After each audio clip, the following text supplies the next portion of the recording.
예, 오늘 저희 새벽 큐티 말씀은 마가복음 12장이었습니다. 그리고 제가 오늘 나누려고 하는 본문은 마가복음 11장이에요. 그리고 마가복음 이 11장은 예수님의 예루살렘 입성으로부터 이제 본문이 시작이 되거든요. 이 가운데서 저희가 복음서를 아마 읽어보신 분들은 아시고 느끼시겠지만 마가복음을 포함한 모든 네 개의 복음서들이 실제로 예수님의 예루살렘 입성이라고 하는 부분을 기점으로 삼아서 예수님의 마지막 생애 일주일에 상당량의 그 복음서의 분량들을 사실은 할애하고 있습니다. 마가복음 16장 총 16장인데 이것도 실제로 예루살렘 입성이 11장부터 나타나서 예수님의 마지막 생애 일주일에 장 6장 정도를 할애하고 있는 게 마가복음이거든요. 다른 복음서들도 마찬가지예요.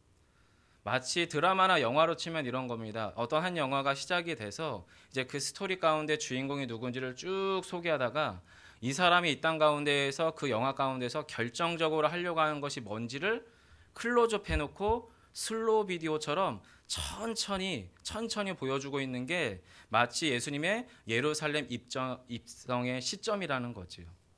그럼 여러분, 저와 여러분이 이제 저희가 매일마다 큐티를 하지만 그 본문의 짧은 그 구절 안에서 급하게 그 호흡을 따라갈 게 아니라 복음서 자체가 예수님의 마지막 일주일의 생애를 긴 호흡으로 또 느리게 거기에 순간순간의 포커스를 가지고 본문을 설명하고 있다면 우리 역시도 우리의 영적인 호흡을 또 우리의 영적인 집중력을 바로 이 복음서의 템포에 맞춰서 한 번 더 예루살렘 입성으로 좀 가지고 와봤으면 좋겠거든요. 그래서 오늘 이 본문을 결정했습니다. 특별히 마가복음은 다른 복음서처럼 또 이 예루살렘의 입성에 대해서 다루는 내용들이 조금 차이가 보여요. 예, 여러분이 이제 다른 마태복음이나 요한복음 같은 걸 읽어보시고 누가복음을 읽어 나가시다 보면 예수님께서 오늘 본문에서 나귀 새끼를 타시잖아요. 그리고 나귀 새끼를 타고 왜 예루살렘에 입성하는지에 대한 구약 스가랴 선지자의 예언을 그 저자들이 가지고 들어와서 거기에 영적인 해석을 더합니다.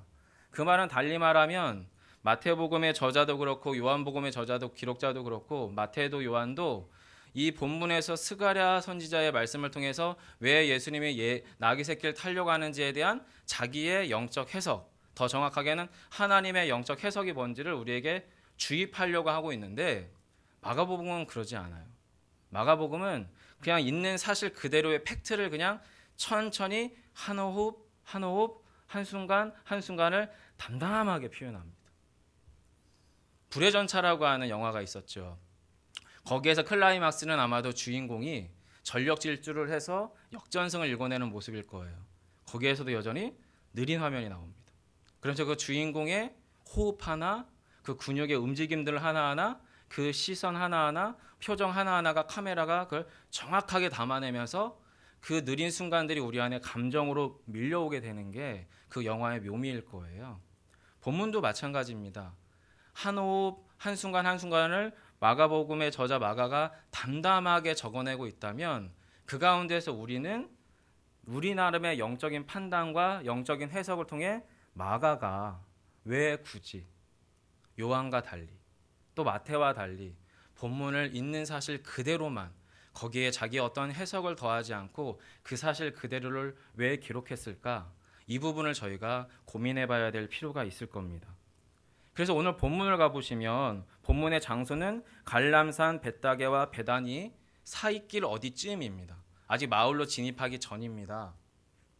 그리고 이 베단이라고 하는 지역은 여기가 여러분이 잘 아시는 나사로라고 하는 사람, 죽은 나사로의 기적을 경험한 그 나사로라고 하는 인물이 사는 마을이에요.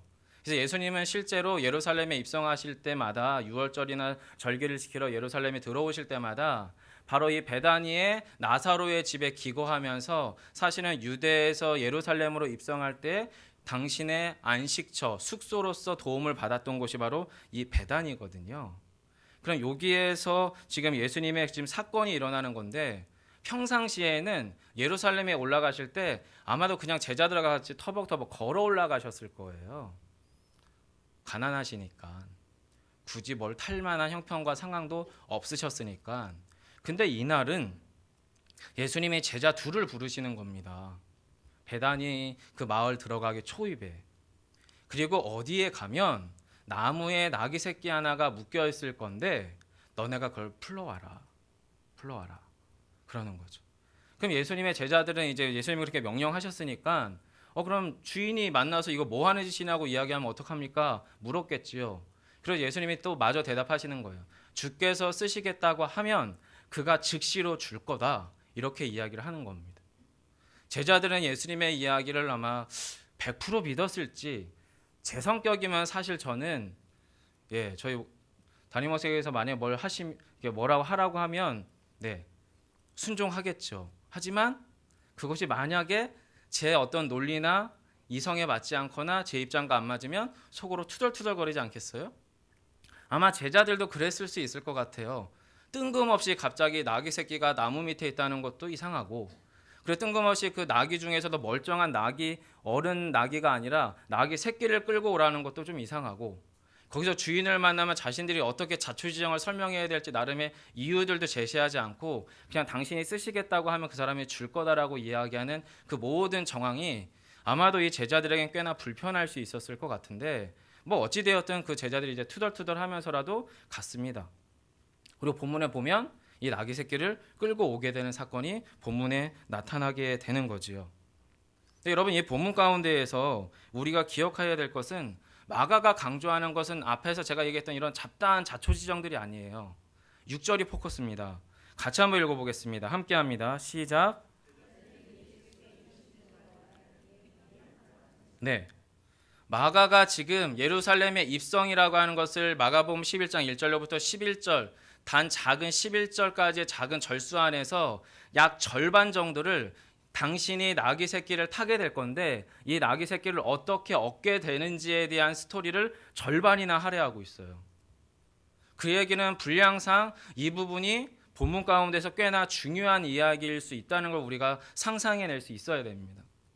자, 그러고 나서 정황들이 우리의 이성이나 합리적으로는 설득 불가능한 환경에서 주님께서 끌고 오라고 이야기했고, 실제로 마가는 그 팩트를 있는 그대로 이야기하면서 6절에서 이렇게 결론 짓죠. 제자들이 예수께서 이르신 대로 말한데 이에 허락하는지라.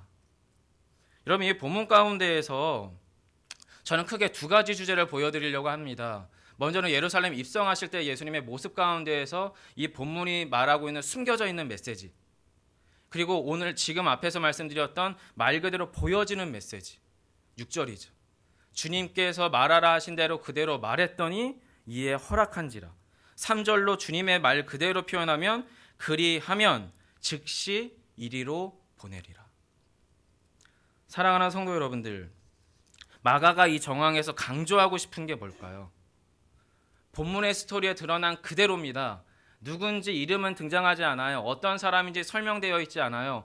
어떤 무명의 한 사람이 예수를 아는 것 같습니다. 예수님을 믿는 사람인 것 같아요.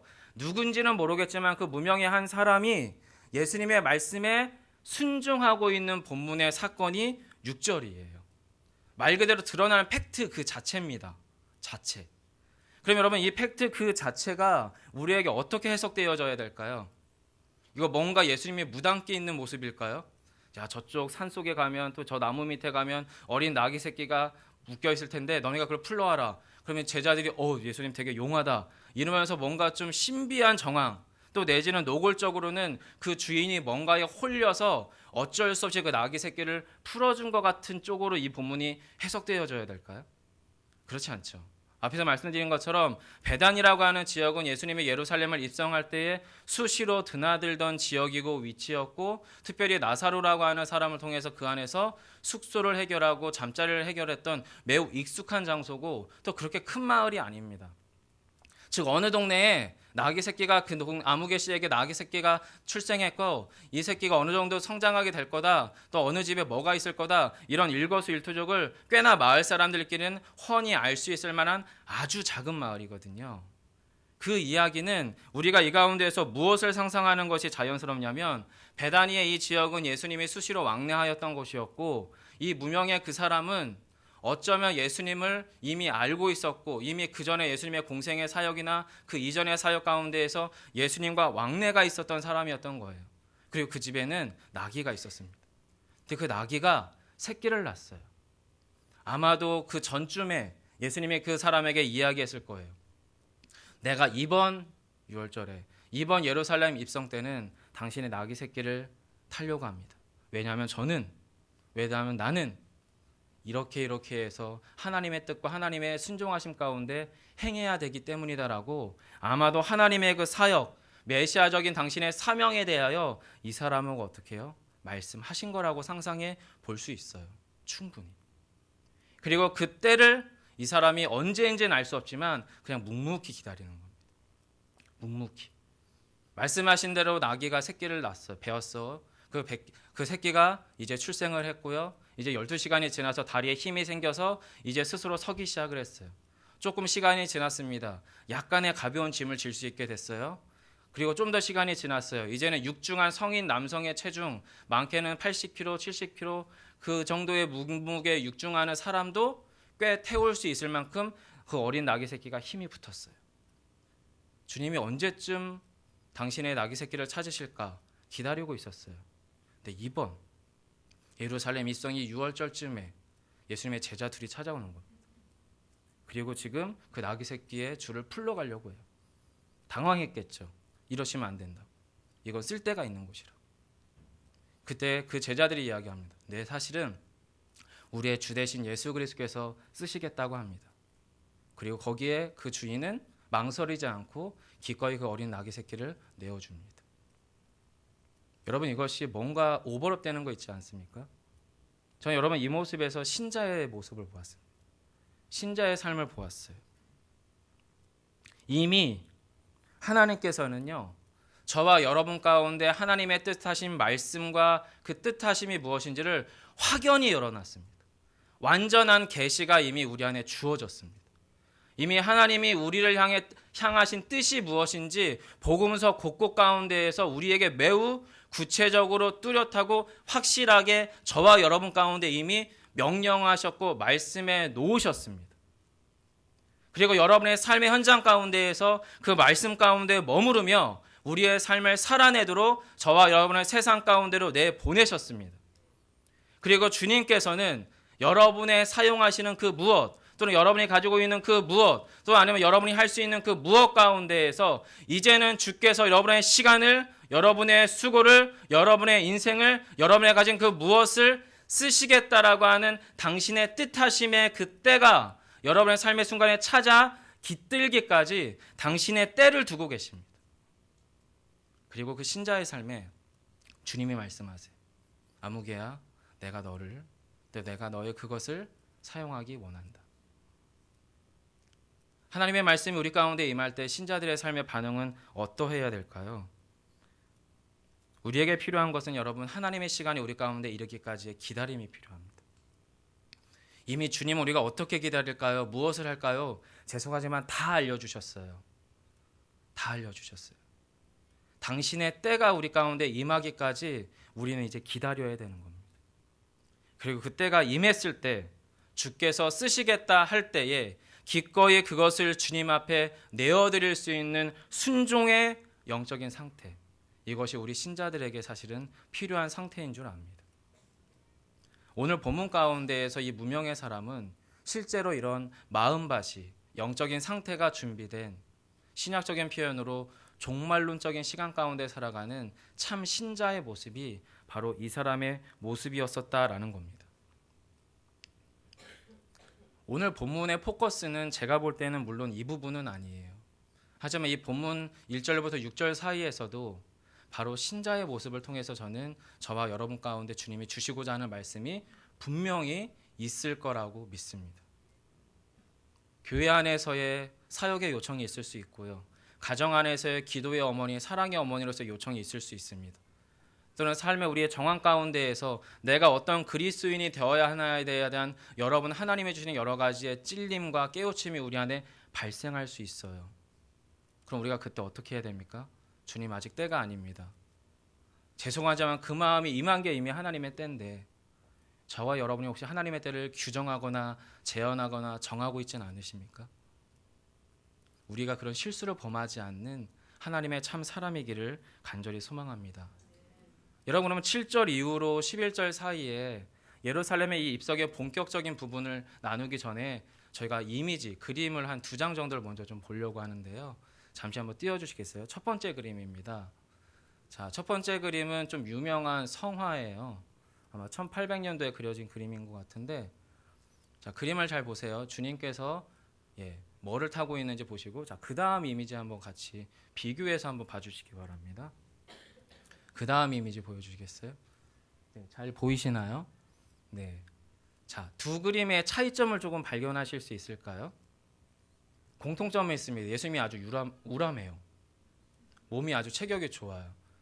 이 많은 이 좀 성화라고 불려지는 예수님에 대한 이런 그림들 안에서 예수님의 약점이 뭐냐면 너무 잘생겼어요. 그리고 체격이 너무 좋아요. 물론 목수의 아들이셨으니까 무거운 나무들을 번쩍번쩍 들었으니까 어깨는 꽤나 발달하셨을 수 있을 것 같아요. 그런데 저렇게 잘생겼을까 잘 모르겠어요. 어쨌든 뭐 중동의 그 사람들의 신장을 한번 고려해 본다면 앞에 그림하고 뒤에 그림 중에 예루살렘의 입성의 그림 중에 어느 쪽이 더 가까울까요? 1번일까요? 2번일까요? 자, 1번 한번 다시 유심히 보시기 바랍니다. 1번일까요? 2번일까요? 예수님이 나귀를 타고 있는 자세를 주목해 보셔야 되고요. 또 예수님이 타고 있는 나귀의 크기를 좀 보시면 됩니다. 제가 볼 때는 2번인데요. 2번도 약간 틀린 그림이긴 합니다. 왜냐하면 예수님이 분명 제자들이 자기의 겉옷을 벗어서 예수님의 나귀 위에 올렸다고 했거든요. 왜냐하면 아직 사람을 한 번도 태워보지 않은 나귀이기 때문에 안장이 없었어요. 근데 제자들이 그 옷을 벗겨서 예수님의 그 타는 나귀 등 위에 그걸 올린 거죠. 그리고 여러분, 겉옷을 두 사람 이렇게 두 벌씩 들고 다니던 시대가 아니에요. 그 말은 무슨 얘기냐면 겉옷을 벗었다는 것은 안에 속옷이라고 불려지는 간신히 중요한 부위만 가리는 속옷 상태였다고 보시면 되는 겁니다. 제가 오늘 본문에서 여러분 이 그림 두 가지가 사실은 100% 딱 합치되진 않는데, 첫 번째로 나귀 새끼를 탔다면 예수님의 정상적인 중동 남성의 크기와 몸무게와 체중을 가지고 있다면 앞에 그림처럼 말처럼 탈 수는 없어요. 말처럼. 왜냐면 나귀 새끼니까. 나귀는 커봐야 1m 50밖에 안 됩니다. 그럼 나귀 새끼는 그것보다 훨씬 작아요. 초등학생들이 그냥 편안하게 안전하게 탈 수 있을 정도의 높이라고 보시면 돼요. 그럼 예수님의 발은 말처럼 탔다면 땅에 끌렸을 가능성이 훨씬 큽니다. 게다가 안장이 없습니다. 더럽고 먼지 나던 제자들의 옷 중에 하나가 그냥 그 등 위에 올려 있을 뿐입니다. 예수님이 그 나귀를 지금 걸터 앉아 가고 있습니다. 그래서 사람들이, 앞에서 가는 사람들은 겉옷을 벗어서 길에 깝니다. 또 요한복음의 복음서를 빌려보면 종려나무 가지를 흔듭니다. 사람들도 겉옷을 벗었다는 것은 그 자리가 그렇게 화려하고 세련되고 이쁘고 멋지고 그런 입성의 모습이 사실은 아닐 수 있다는 것을 보여요. 근데 이 모든 것들을 지금 마가는 그냥 담담하게 기록하고 있어요. 담담하게. 그럼 해석은 누구의 몫입니까? 저와 여러분의 몫이에요. 자, 이 본문을 약간의 영적 해석을 더한 요한복음으로 먼저 좀 가보도록 할게요. 요한복음 12장 12절로부터 16절을 잠시 함께 좀 천천히 교독하도록 하겠습니다. 신약성경 요한복음 12장 12절로 16절입니다. 제가 먼저 12절을 읽겠습니다. 그 이튿날에는 명절에 온 큰 무리가 예수께서 예루살렘으로 오신다는 것을 듣고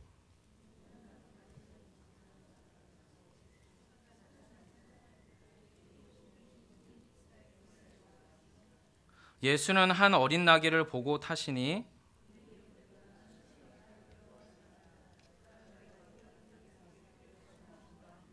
16절 같이요. 제자들은 처음에 이 일을 깨닫지 못하였다가 예수께서 영광을 얻으신 후에야 이것이 예수께 대하여 기록된 것임과 사람들이 예수께 이같이 한 것임이 생각났더라. 아멘. 여러분, 사실 저와 오늘 여러분이 읽으신 이 예루살렘 입성의 본문의 사건은요, 매우 상반된 분위기랑 매우 상반된 극단적인 감정 두 개가 아주 미묘하게 보이지 않게 강렬하게 충돌하고 있는 본문입니다. 이게 뭐냐면 본문 가운데 여러분 요한의 해석을 먼저 좀 보겠습니다. 12절하고 13절 가운데에서 12절에서 큰 무리가 예루살렘에 거하던 큰 무리들 중에 그 큰 무리의 사람들이 예수님이 예루살렘에 온다 하는 이야기를 들었다라고 요한이 그 상황을 해석합니다. 근데 그 12절의 해석이 있기 전에 11절 가운데 무슨 사건이 있었냐면 죽은 나사로를 예수님이 살렸다는 소문이 그 지역에 파다해졌어요.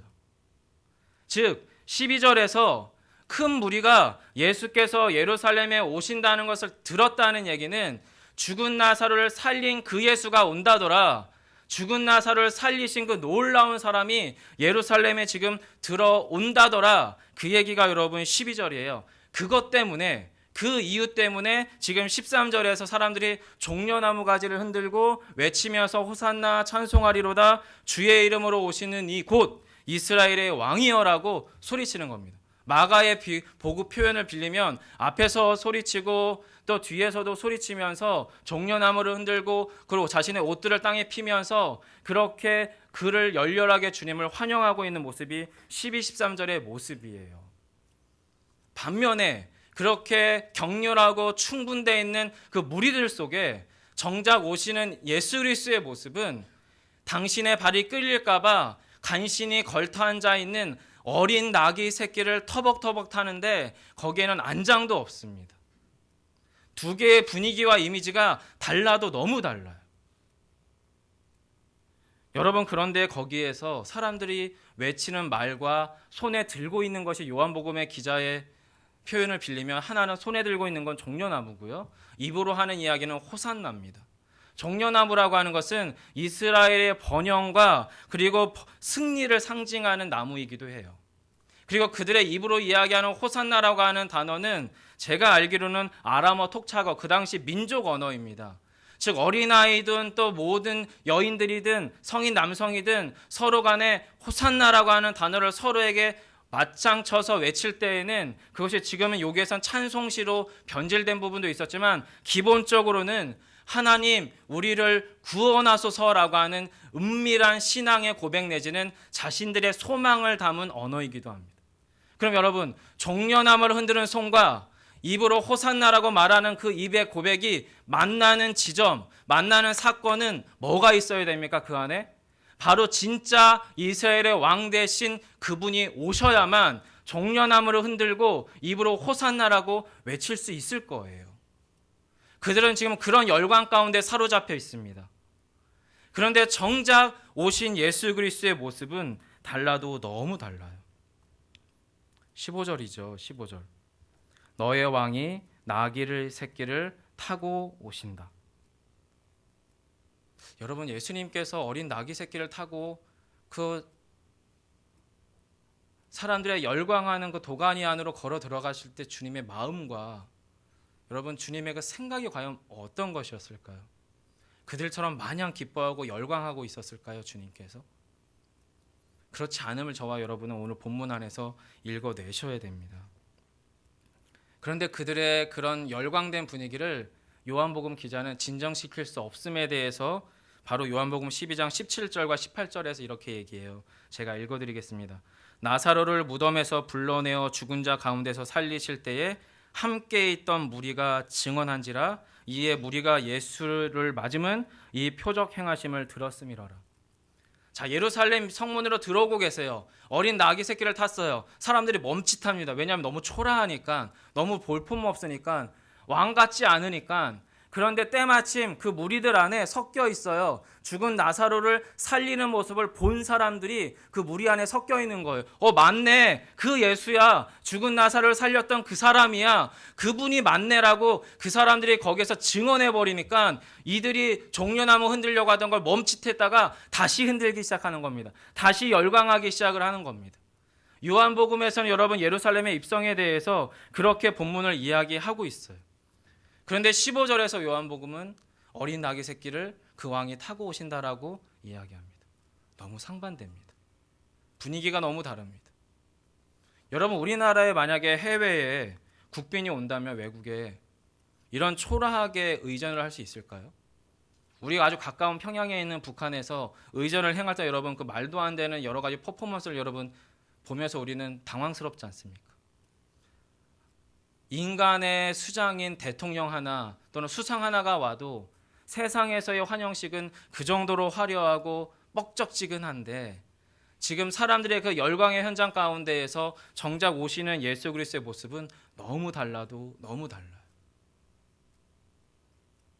실제 고대 시대 때 왕의 행차는 그러면 안 되는 겁니다. 매우 잘 단련되고요, 매우 우람하고요, 기름져서 영양가가 있어서 몸에서 반질반질 빛이 나는 화려하고도 위협적인 준마가 필요합니다. 그리고 왕의 준마가 입성하기 전에 이미 앞에서 강력한 군대가 왕의 행진을 예고합니다. 그러면서 그 길을 평탄케 합니다. 부정한 것들을 다 제거합니다. 지저분한 것들을 다 없애버립니다. 그러면서 왕의 대로를 만들어버려요. 그리고 왕이 그 준마를 타기도 조금 그러면 그 준마가 끄는 엄청나게 의리의리한 왕의 마차를 타고 행진해야 그것이 한 국가의 왕의 행차고 한 국가의 승리를 예고하는 메시아적인 입성이어야 될 거예요. 바로 힘의 원리가 강력한, 그래서 이스라엘 백성들이 흥분할 수밖에 없는 그 호산나, 자기들이 생각하는 패권적인 왕의 오심이 그려져야 되는데 죽은 나사를 살린 그분은 맞는데 지금 나귀 새끼를 타고 온다는 거죠. 마가복음은 그 얘기를 너무나 담담하게 그리고 있어요. 너무나. 그 말은 저는 그렇게 이해됩니다. 마가는 내가 해석하지 않겠습니다. 여러분이 해석하십시오. 이 상반된 이미지와 충돌하는 감정 상태에서 저와 여러분에게 예수 그리스도는 누구십니까? 저는 그렇게 질문하는 것처럼 보입니다. 오늘 본문이. 그리고 거기에 대하여 스가랴 선지자는 9장 9절과 10절에서 이렇게 설명해요. 시온에 따라 크게 기뻐할지어다. 예루살렘에 따라 즐거이 부를지어다. 보라, 내 왕이 내게 임하시나니 그는 공의로우시며 구원을 베푸시며 겸손하여서 나귀를 타시나니 나귀의 작은 것 곧 나귀 새끼니라. 내가 에브라임의 병거와 예루살렘의 말을 끊겠고 전쟁하는 활도 끊으리니 그가 이방 사람에게 화평을 전할 것이요 그의 통치는 바다에서 바다까지 이르고 유브라데 강에서 땅 끝까지 이르리라.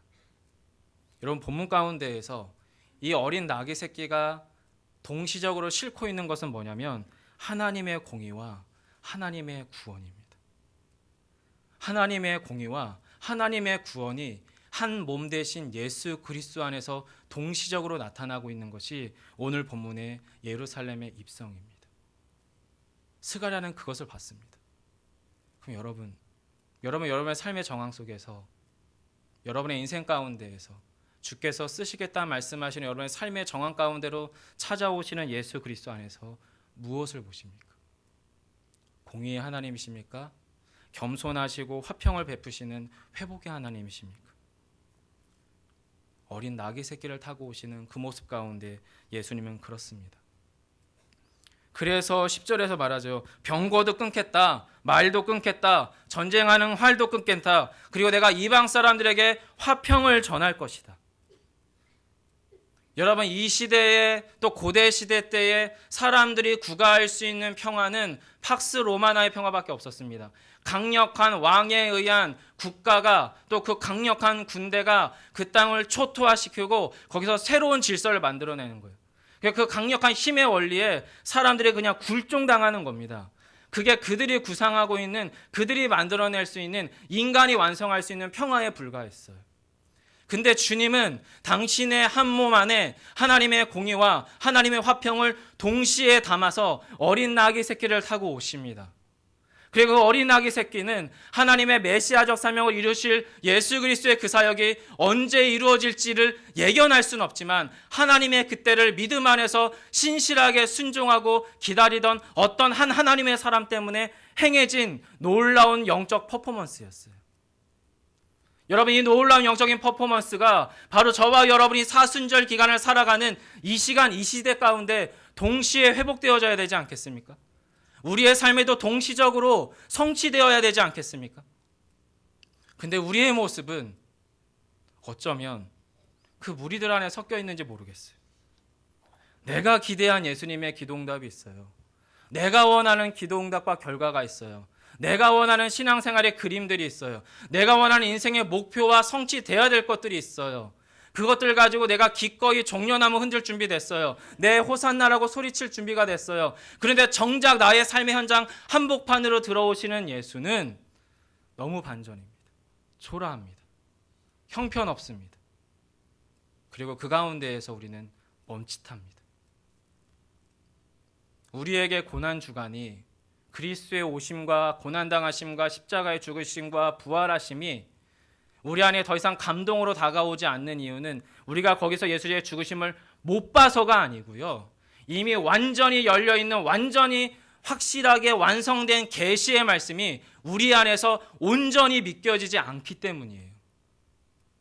이 본문 가운데에서 어린 나귀 새끼를 기꺼이 내어드린 그 사람은 어쩌면 어린 시절부터 예수와 왕래했던 사람일지도 모르겠습니다. 저는 제발 이 사람이 나사로였으면 좋겠어요. 개인적으로. 그래야 제가 조금 홀가분해지거든요. 왜냐? 나사로는 죽었다 살았으니까.